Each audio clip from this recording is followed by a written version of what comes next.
nome de Jesus. Glórias ao nosso Senhor. Sejam muito bem-vindos nessa noite, uma noite de alegria em que podemos cantar alegremente ao nosso Deus, cantar louvores a Ele e celebrar sua morte e ressurreição. Você é muito bem-vindo nesse lugar. Se é a sua primeira vez, sinta-se muito à vontade nessa comunidade. Esperamos que você tenha se sentido muito bem recebido e amado neste lugar. Nós vamos celebrar hoje a ceia do Senhor, que é quando vamos nos assentar à mesa com Ele, e para isso vamos dar continuidade na nossa série intitulada Encarnados na Missão, servindo como agentes de transformação. Domingo passado, lembra, falamos sobre a importância de ser guiado pela palavra, que pessoas estáveis, pessoas constantes, pessoas consistentes, tomam as suas decisões com base na palavra, não no que elas sentem, mas no que é certo, fazem o que é certo, e o que é certo e ponto final. E hoje, para celebrarmos a comunhão na ceia do Senhor, vamos falar sobre a mesa, que é a mesa, então o tema de hoje, então, a mesa como ferramenta de comunhão e missão. A mesa, ela tem um papel fundamental na história do cristianismo. Você vê nessa foto, não sei quem tirou, possivelmente deixaram a câmera no automático. Enfim, né, essa obra do século XVI, ela retrata a importância desse símbolo desde os dos primórdios do cristianismo. Então a mesa, ela tem um papel fundamental na história de Jesus e de sua igreja. E por causa disso, ela tem um instrumento, ela é, melhor dizendo, um instrumento fundamental na história da família de Deus. A igreja primitiva, ela tinha por hábito celebrar a ceia do Senhor semanalmente. E ela também tinha por hábito celebrar uma festa intitulada Festa Ágape, toda semana. Então, nesse mesmo dia, era celebrado a ceia e essa festa. Então, eles tinham um momento de comunhão, em que cada família levava um prato para juntos se alimentarem, juntos compartilharem aquela refeição, aquela comida, e terem um tempo de fato estreitarem laços e caminharem juntos. Não só era um momento de comunhão entre a igreja recém-nascida, mas também era um momento em que os pobres da igreja podiam ter uma refeição um pouco melhor. E essa prática, infelizmente, se perdeu ao longo do tempo.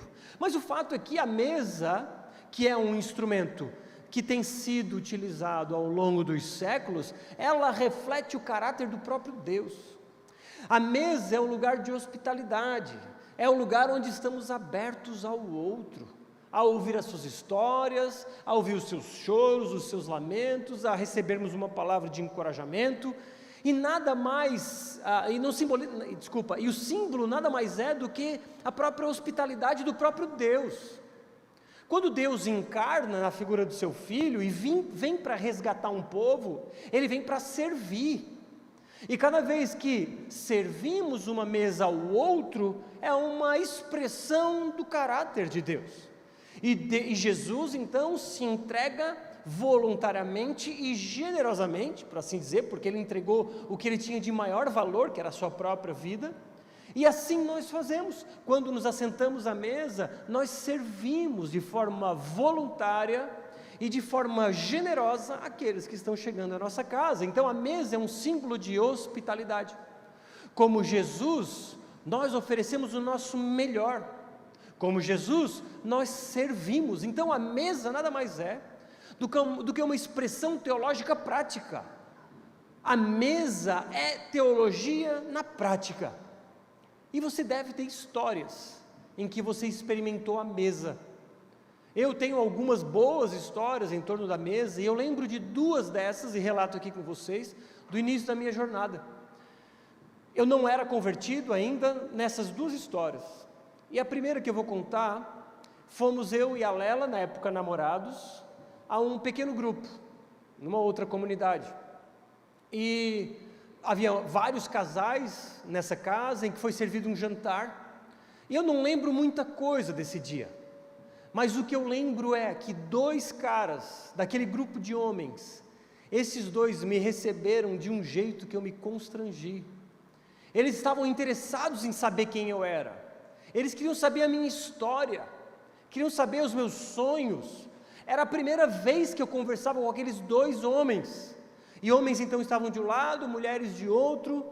E naquela noite eu fiquei completamente impactado. Eles não eram donos da casa, eles eram mais uns convidados, mas estavam me recebendo de uma forma constrangedora, que eu me senti profundamente amado. Eu lembro de chegar no carro e dizer: amor, é esse lugar que eu quero frequentar, são essas pessoas que eu quero que sejam meus amigos.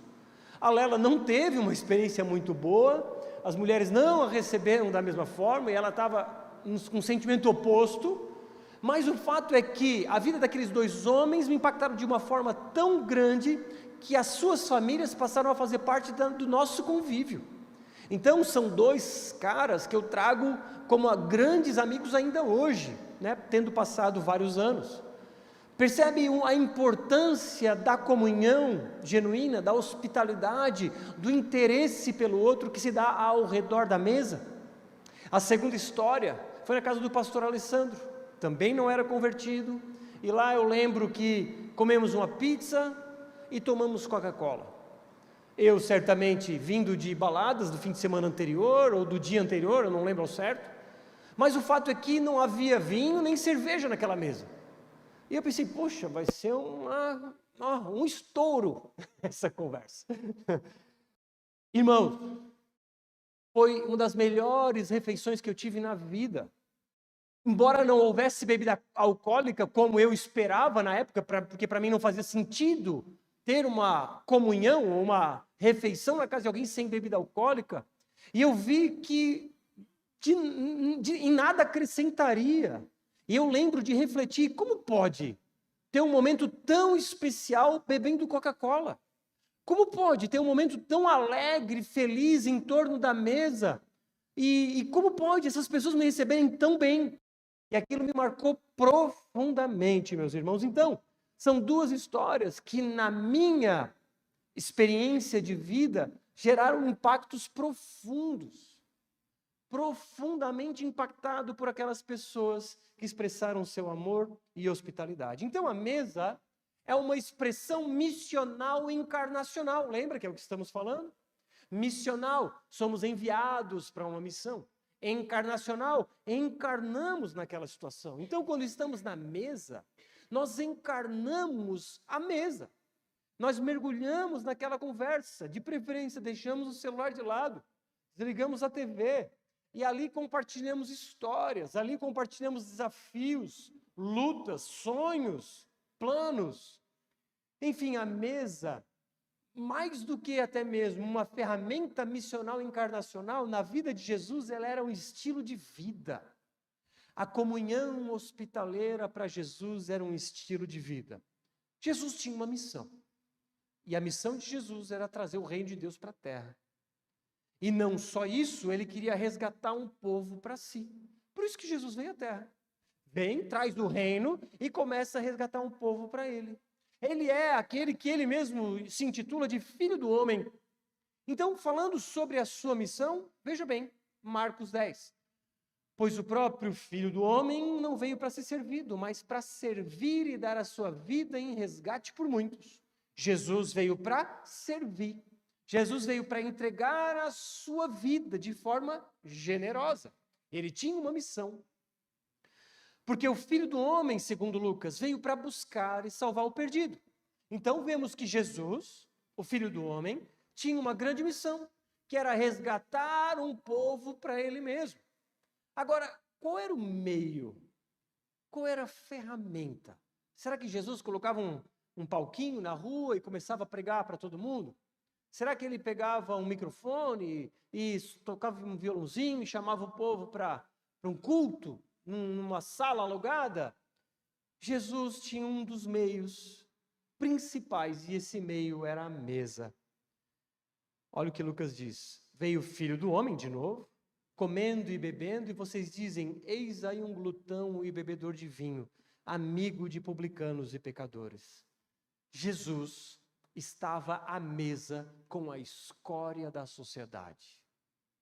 Ele tanto se sentava com os fariseus, que eram os líderes, quanto se assentava com os publicanos, que eram considerados os piores pecadores. E os fariseus diziam, esse é comilão e esse é beberrão. Porque ele, sim, irmãos, ele bebia vinho nessas comunhões. E ele então tinha um tempo de comunhão com aquelas pessoas em torno da mesa. A mesa então fazia parte do seu ritmo de vida. A mesa era um instrumento do cumprimento de sua missão. Os fariseus não. Os fariseus se separavam dos pecadores.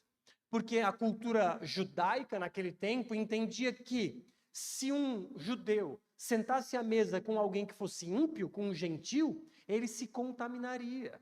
E então ele não poderia mais sacrificar, não poderia prestar sacrifícios a Deus. E ele precisaria passar por um ritual de purificação.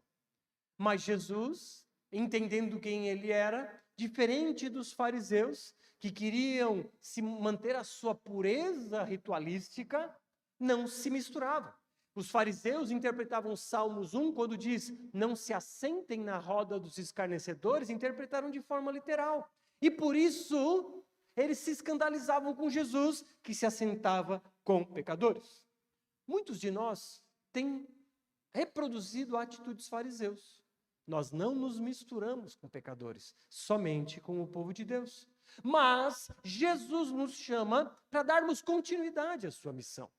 Jesus tem a missão de resgatar um povo para si, ele subiu aos céus, agora ele diz, agora é com vocês. Eu subi aos céus, entrego o Consolador, o Espírito Santo, que vai guiar vocês, mas agora vão por todo mundo e façam discípulos, ou seja, você, João, Rafael, Manuela, Juliana, continuem a missão de Jesus na terra. Agora, se temos essa incumbência, que tal copiarmos os seus métodos? Que tal copiarmos a mesa? E por isso hoje então vamos falar sobre os 4 aspectos da hospitalidade.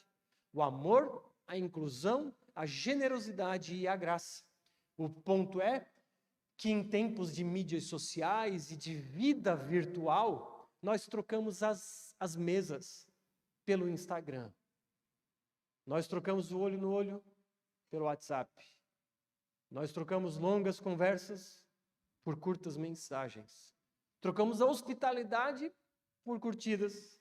Trocamos o calor de um abraço por um comentário numa foto e, quem sabe, um coraçãozinho.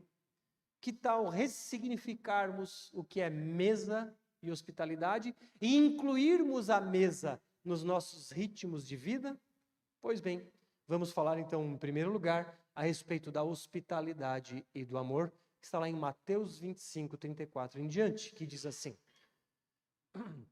Então o rei dirá aos que estiverem à sua direita, venham benditos de meu Pai, venham herdar o reino que está preparado para vocês desde a fundação do mundo. Porque tive fome e vocês me deram de comer, tive sede e vocês me deram de beber. Eu era forasteiro e vocês me hospedaram. Eu estava nu e vocês me vestiram. Enfermo e me visitaram, preso e foram me ver. Então os justos perguntarão: quando foi que vimos o Senhor com fome e lhe demos de comer, ou com sede e lhe demos de beber? E quando que foi que vimos o Senhor como forasteiro e hospedamos, ou nu e vestimos? E quando foi que vimos o Senhor enfermo ou preso e fomos visitá-lo? O rei, respondendo, lhes dirá: em verdade lhes digo que sempre que o fizeram a um destes meus pequeninos irmãos, foi a mim que o fizeram. Jesus está falando sobre o julgamento final. E ele diz que naquele grande dia, ele vai separar as ovelhas à sua direita e os cabritos à sua esquerda. Aqueles que estiverem à sua direita vão herdar o reino dos céus. Aqueles que estiverem à sua esquerda vão herdar a condenação eterna. Agora, o ouvinte pode se perguntar: peraí, mas por que nós vamos herdar os céus? Por quê? Porque vocês alimentaram o faminto, vocês deram de beber ao que estava com sede, vocês hospedaram o forasteiro, vocês foram visitar o preso e foram visitar o doente. Peraí, então quer dizer que eu conquistei o meu lugar à sua direita fazendo todas essas coisas? Não.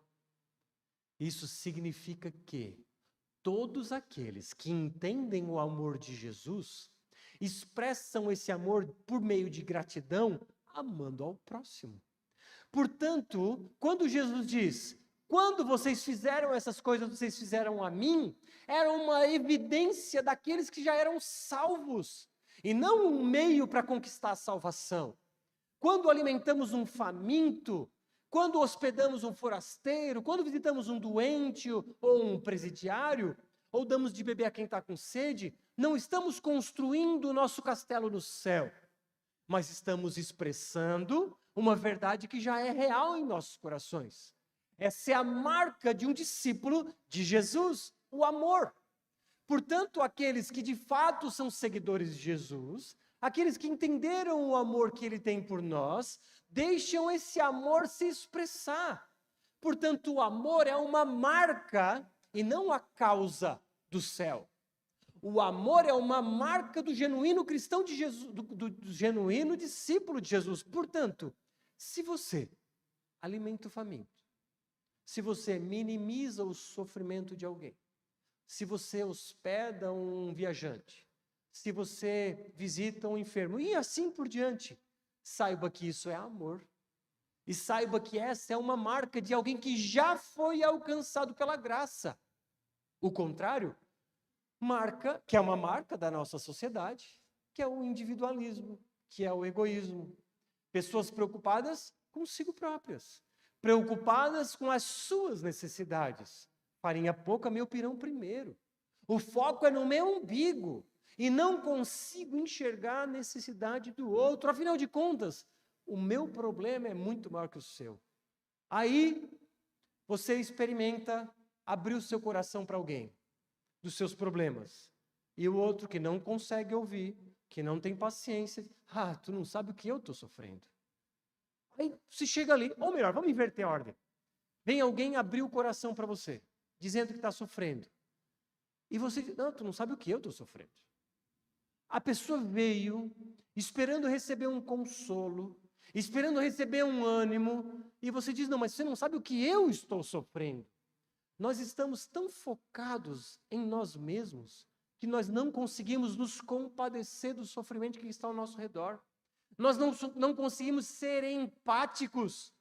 Nós estamos tão focados nas nossas feridas, amamos lamber as nossas feridas e não conseguimos ouvir aquele que chora por conta da sua dor, porque a nossa preocupação é com que nós vamos comer ou beber, é como nós vamos passar o fim de semana, onde nós vamos passar as férias, onde nós vamos passar o feriado, o que eu vou comer amanhã, segunda-feira de feriado, ao meio-dia. A nossa preocupação está em nós e muito menos no outro. Mas a marca de um discípulo genuíno, ainda que esse texto não fale literalmente da mesa, mas expressa o amor que se manifesta na mesa, a marca de um verdadeiro discípulo de Jesus é aquele que se senta à mesa e com amor ele serve. A marca de um genuíno discípulo de Jesus é aquele que não só se senta à mesa e serve, mas doa a sua vida para o outro. É aquele que entende que ser um discípulo de Jesus implica em morrer para si mesmo, em tomar a cruz e seguir o Mestre. É aquele que entende que mais vale gastar um sábado ajudando no bazar para arrecadar fundos e ajudar famílias carentes do que qualquer outra coisa que a terra pode oferecer. Porque entendeu que não diz respeito mais a mim, mas a Ele. Quando entende, então, um verdadeiro discípulo de Jesus, que ele não é o centro do cosmos, mas ele é o centro do cosmos, nós entendemos que somos ferramentas para que ele cresça, para que ele apareça e para que mais pessoas conheçam a respeito dele. Isso é o reino de Deus. E essa é a marca de um discípulo genuíno, o amor. Agora, nós estamos tão preocupados com a gente mesmo que eu lembro de um texto lá em Ageu, no Antigo Testamento, quando o povo judeu volta do cativeiro babilônico. E então, eles tinham uma missão: reconstruir o templo, reconstruir o altar, reconstruir os muros. Porém, eles abrem mão da obra de Deus e começam a construir grandes casas para si. Alguns estudiosos dizem que usavam até a madeira do templo para construir casas para si. O fato é que eles perderam o foco do reino para as coisas para si mesmos. E então o profeta Ageu diz: vocês semearam muito e colheram pouco. Comem, mas isso não chega para matar a sua fome.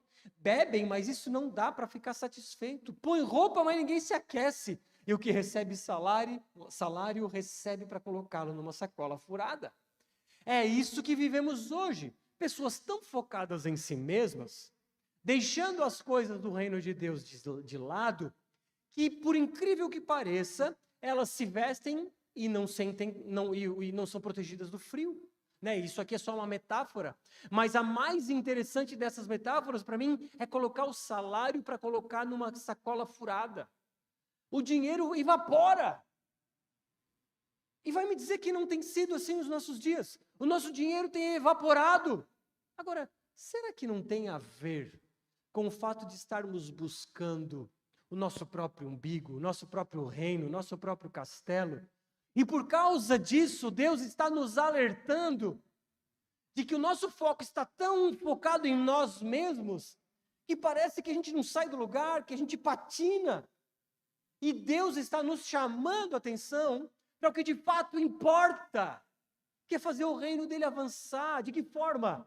Por exemplo, a mesa. O amor, então, mais do que um sentimento, eu não devo, então, me mover porque eu sinto que eu devo fazer algo. Então, o amor não é meramente eu sinto que devo expressar amor para com o fulano. O amor, então, é eu entender o amor que ele tem por mim e de forma intencional e dando um passo de fé, eu decido servir. Porque há uma direção de Deus. Há um mandamento da parte de Deus que eu preciso amar o próximo tanto quanto eu me amo. E o problema é que nós nos amamos muito mais do que amamos ao próximo. Agora deixa eu dizer uma coisa.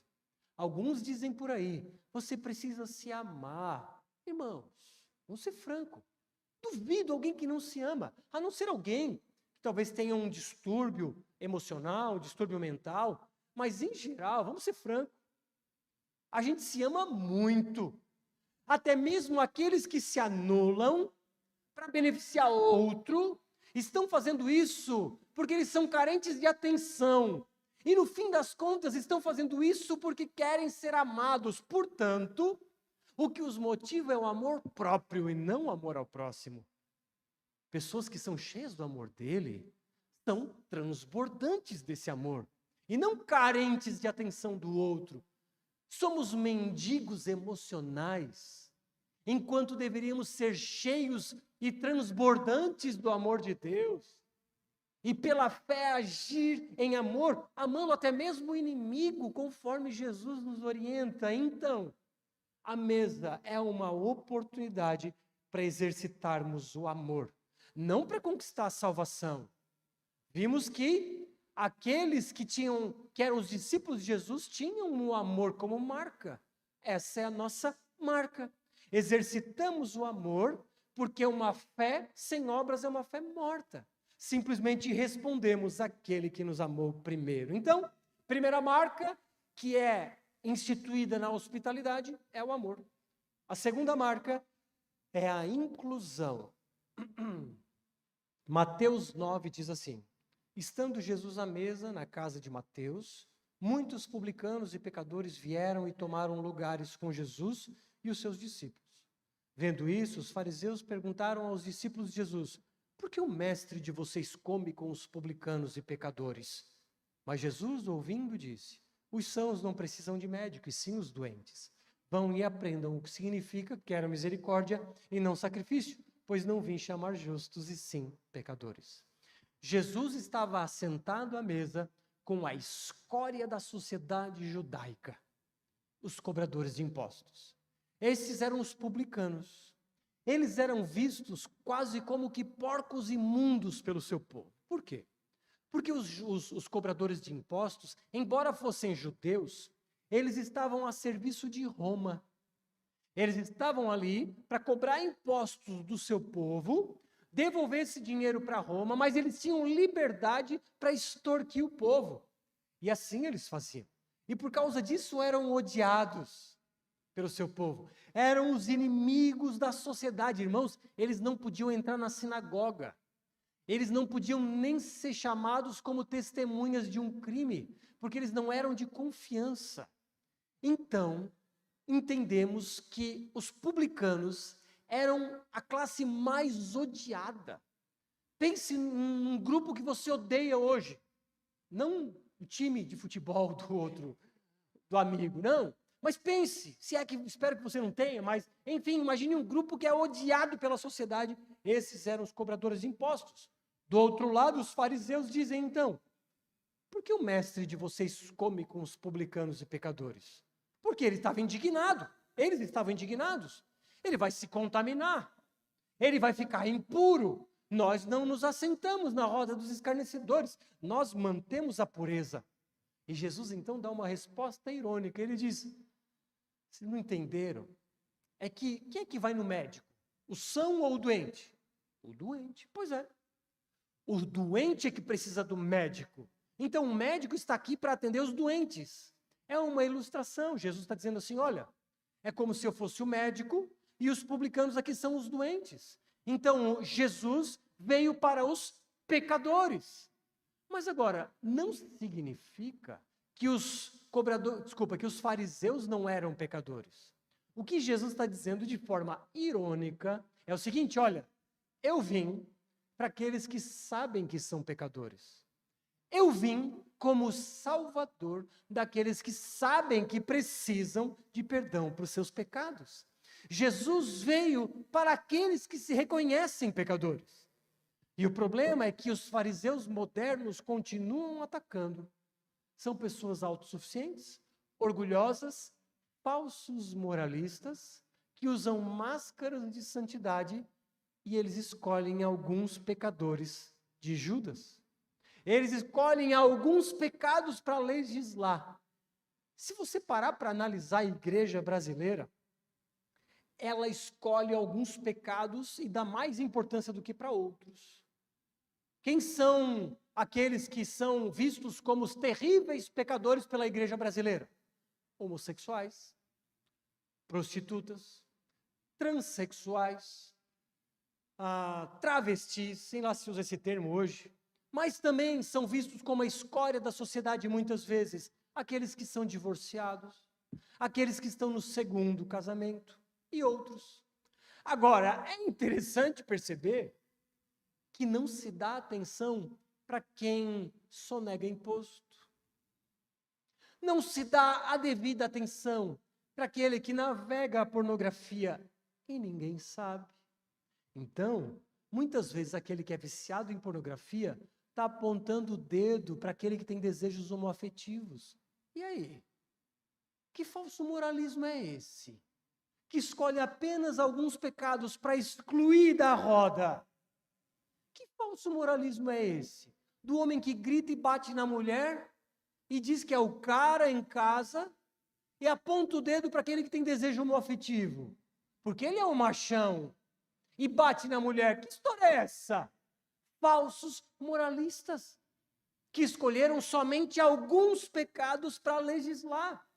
Aí você vai dizer, Bruno, mas a prática homoafetiva é pecado. Divórcio é pecado. Sim, é. E quando falamos sobre inclusão, não estamos falando sobre essa nova onda de igrejas inclusivas. Não é nada disso. Nós sabemos que, que a prática homoafetiva é pecaminosa. Os desejos, não necessariamente. O problema é dar vazão para aqueles desejos. O divórcio, sim, é pecado. Agora, são dois extremos que são os problemas. Um extremo, fecha a porta para esse. Aí entra um casal, de repente, para visitar a nossa igreja, de 2 homens ou 2 mulheres, chegam abraçados, e aí, e não é o caso, claro, graças a Deus, mas imagine a situação, o pessoal da recepção analisa de cabeça, de cima a baixo. E já de cara vê que não é bem recebido naquele lugar. Repito, não é o nosso caso. Não recebemos pessoas assim, definitivamente não, recebem muito bem. Mas imagine essa situação. Ou qualquer outro caso, em que muitas vezes excluímos o indivíduo de se aproximar e ouvir o evangelho.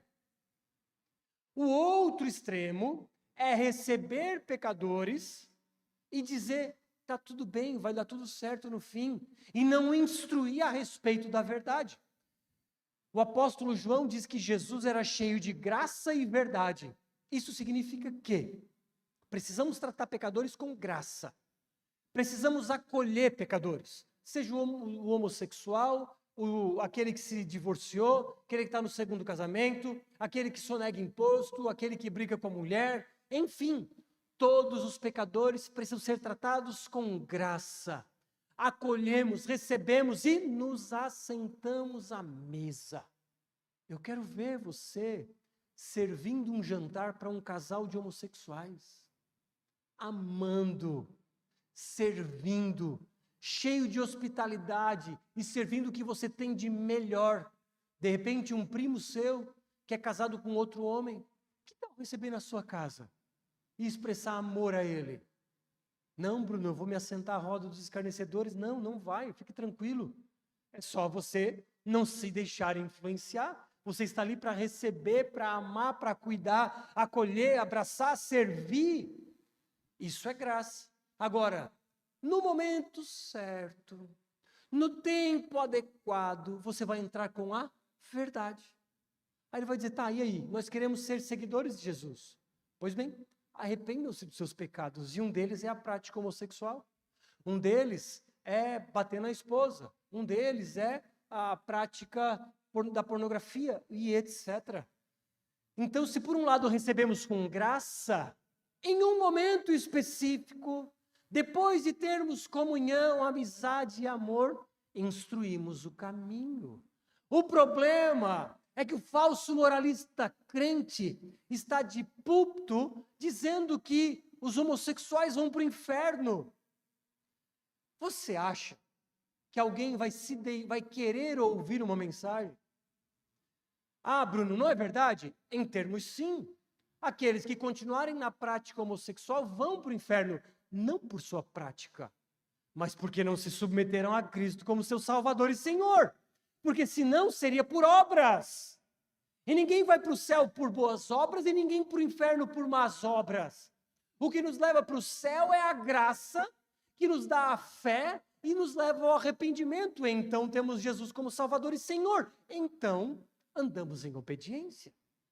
A prática homossexual é uma prática pecaminosa, que pode ser uma prática daquele que não se rendeu ao senhorio de Cristo ainda. Mas não cabe a mim ir numa balada LGBT, pegar o microfone do DJ e dizer, vocês vão tudo para o inferno. Não é assim, não foi assim que Jesus fez. O que ele fez? Ele convidou para se assentar à mesa. E os religiosos se apavoraram. Será que você não é um religioso desses? Será que você não é um desses que não quer se misturar? E Jesus era justamente o oposto, aquele que estava mergulhado num sentido de acolhendo pecadores, expressando amor por esses. Isso é a verdadeira inclusão. Não é uma inclusão que diz, relaxa, pode continuar nas suas práticas homoafetivas. Não. Recebemos com graça, mas instruímos o caminho certo. Irmãos, como você trata as pessoas que estão longe de Jesus? Com inclusão ou com exclusão? Se Jesus não tivesse insistido, um desses cobradores de impostos não teria sido o autor, o escritor do primeiro evangelho. Esse homem se chama Mateus. Ele se tornou um dos 12 apóstolos de Jesus. Irmãos, porque Jesus insistiu na vida de um pecador terrível, odiado, era a escória da sociedade, mas Jesus insistiu naquele homem. Por causa disso, ele se tornou um grande discípulo de Jesus. Amor, inclusão, generosidade, Lucas 14. Depois Jesus disse ao que o havia convidado, quando você der um jantar ou uma ceia, não convide os seus amigos, nem os seus irmãos, nem os seus parentes, nem os vizinhos ricos, para não acontecer que eles retribuam o convite e você seja recompensado. Pelo contrário, ao dar um banquete, convide o pobre, o aleijado, o coxo, o cego, e você será bem-aventurado, pelo fato de não terem eles com que recompensá-lo. A sua recompensa você receberá na ressurreição dos justos. Jesus estava num jantar com fariseus agora. Agora sim, Jesus estava com a verdadeira escória da sociedade, os religiosos. Então Jesus toca num ponto, a motivação. Jesus diz assim, olha, quando você oferecer um jantar, não ofereça a quem possa retribuir, ofereça alguém pobre, ofereça alguém que não pode te retribuir, porque então você vai estar expressando a verdadeira generosidade. Quando você oferece um jantar a quem pode retribuir algo para você, você está mostrando que isso não é generosidade. O que está por trás disso é egoísmo. Então, o que Jesus nos faz com essa passagem é um convite para olhar as nossas motivações. Quais são as suas segundas intenções ao servir alguém? Você quer tirar uma vantagem? Como você se avalia com as pessoas com quem você se relaciona? Será que você escolhe se relacionar só com algumas pessoas, porque ali você vai ter alguma vantagem? O convite de Jesus é, olha, relacione-se com todos.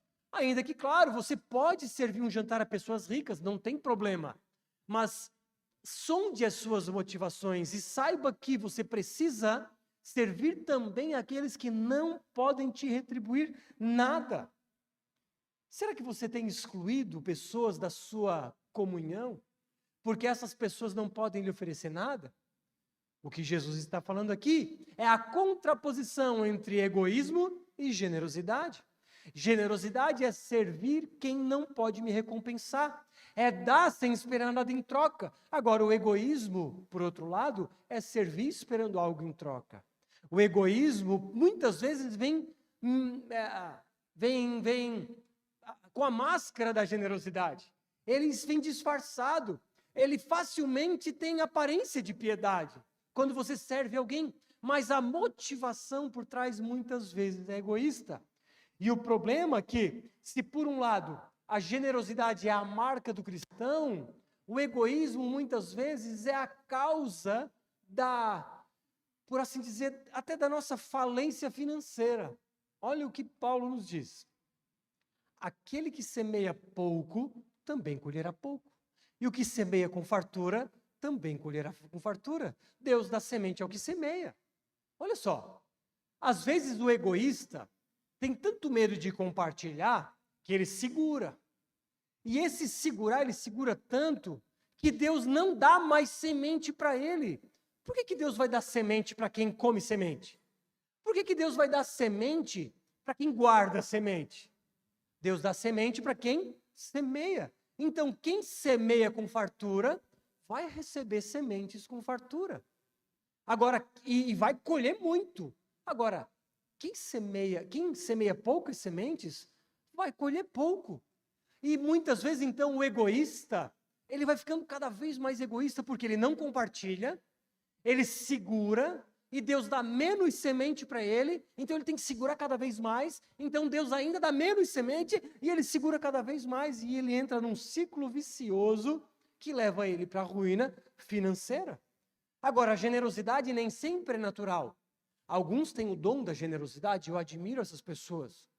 Mas aqueles que não têm precisam ser intencionais, precisam exercitar a generosidade. E isso é fé. E o quarto e último ponto, a hospitalidade e a graça. Lucas 19. Entrando em Jericó, Jesus atravessava a cidade. Eis que um homem rico, chamado Zaqueu, chefe dos publicanos, procurava ver quem era Jesus, mas não podia por causa da multidão, por ser ele de pequena estatura. Então, correndo adiante, subiu num sicômoro a fim de ver Jesus, porque ele havia de passar por ali. Quando Jesus chegou àquele lugar, olhando para cima, disse: Zaqueu, desça depressa, porque hoje preciso ficar na tua casa. Zaqueu desceu depressa e recebeu com alegria. Todos os que viram isso murmuravam, dizendo que Jesus tinha se hospedado com um homem pecador. Zaqueu, por sua vez, se levantou e disse ao Senhor: Senhor, vou dar metade dos meus bens aos pobres. E se roubei alguma coisa de alguém, vou restituir 4 vezes mais. Então Jesus lhe disse: hoje houve salvação nessa casa, pois também esse é filho de Abraão, porque o Filho do Homem veio buscar e salvar o perdido. Mais uma vez, Jesus está se relacionando com um publicano, com um cobrador de impostos. Esse era Zaqueu, o chefe dos cobradores de impostos. Era um homem rico. E ele então tinha um plano, ele queria encontrar Jesus. Mas Jesus tinha um plano. E Jesus então disse: Zaqueu, hoje eu vou na tua casa. Então, Jesus vai, mais uma vez é criticado pelos fariseus, e Jesus, na mesa, derrama da sua graça. Zaqueu não merecia, mas Jesus derrama graça. E então Zaqueu se arrepende de seus pecados. Zaqueu não era um homem bonzinho, ele tinha extorquido, mas Jesus, naquela mesa, derrama graça. A hospitalidade, ela tem a graça como um dos seus fatores, porque servimos a pessoas que, entre aspas, não merecem. Servimos até mesmo os nossos inimigos. Mas qual é a nossa motivação? Porque nós éramos inimigos de Deus e Ele nos serviu. E por causa disso, nós servimos a todos. E Ele nos chama a espalhar a hospitalidade, até mesmo para pessoas que não merecem. Portanto, irmãos, a hospitalidade deve ser uma prática constante em nossas vidas. Ela deve ser expressada por meio do amor, por meio da generosidade, por meio da graça e por meio da inclusão. Jesus fez isso. Ele era um subversivo. Jesus quebrou paradigmas da época. Os fariseus ficavam enlouquecidos, mas ele tinha uma missão: resgatar um povo para si. E o seu instrumento principal, ou um deles, era o quê? A mesa. Porque desse jeito ele se conectava com pessoas. Se nós temos a incumbência de continuarmos a missão de Jesus, que tal usarmos essa mesma ferramenta, a mesa? Porque Jesus nos chamou para completarmos a sua obra. Então, a mesa, com hospitalidade, nós expressamos o amor, a inclusão, a generosidade e a graça. Michael Foster diz: a mesa é o grande equalizador nos relacionamentos. Quando comemos juntos, descobrimos a humanidade inerente a todas as pessoas. Compartilhamos histórias e esperança, medos, decepções. As pessoas se abrem umas com as outras. Mesa é lugar de missão. Mesa é lugar de comunhão. Alan Hirsch diz: compartilhar refeições regularmente é uma das práticas mais sagradas que podemos praticar como crentes. A hospitalidade missionária é uma tremenda oportunidade para estender o reino de Deus. Se cada família cristã, ouça bem, se cada família cristã convidasse regularmente um estranho ou uma pessoa pobre para uma refeição em sua casa, uma vez por semana, nós literalmente mudaríamos o mundo comendo. Irmãos, a conversão, ela é precedida da mesa. Não trazemos à mesa só quem se converteu. Não, usamos da mesa como ferramenta para compartilhar o Evangelho. E na mesa, então, compartilhamos as histórias, compartilhamos a graça, o Evangelho, e pessoas se convertem. Servimos pecadores, então ganhamos a confiança. Servimos aquelas pessoas que são escórias da sociedade, e então ganhamos o direito de sermos ouvidos. Vamos passar a mão na cabeça de pecadores? Não. Vamos acolher, vamos amar, vamos servir e vamos instruir. Mas o ponto é que a conversão floresce da comunhão. Portanto, a mesa, meus irmãos, é instrumento de missão e comunhão. Ela fortalece vínculos e ela é instrumento de espalhar o amor de Cristo pela terra. E eu trago algumas aplicações. Traga a hospitalidade como prática de sua vida. Faça da hospitalidade um instrumento de amor, ame as pessoas, inclua as pessoas, seja generoso para com pessoas e cheio de graça. Experimente servir. Não espere sentir, simplesmente faça, porque Deus nos orientou para que fizéssemos. Exercite e faça isso pela fé. Então eu trago 2 passos práticos para você fazer a partir de amanhã, e amanhã é um excepcional dia para isso. Nós temos, em geral, 4 refeições por dia. Faça as contas e você vai ver que temos 28 refeições por semana. Que tal 2 dessas 28 refeições, uma delas, ter uma refeição por semana com quem está distante de Jesus? E a outra, tenha uma refeição por semana com um irmão. Que tal? 7% das suas refeições semanais, uma você faz com quem está longe de Jesus. Pode ser alguém ímpio ou alguém que está desigrejado, não frequenta mais igreja, etc. E a outra refeição com o irmão. Irmãos, nós podemos mudar o mundo na mesa. Vamos refletir sobre isso? Baixe sua cabeça, a banda pode subir.